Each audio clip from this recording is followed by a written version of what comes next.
tupeane mikono, tuone jinsi ambavyo watoto wetu wanaenda shuleni.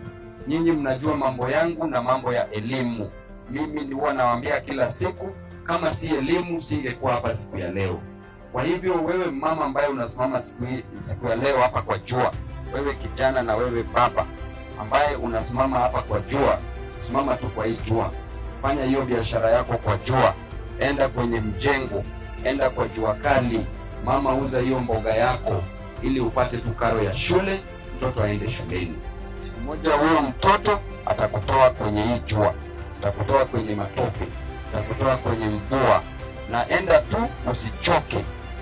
Sisi hapa Embakasi East tunatreat watoto wote equal.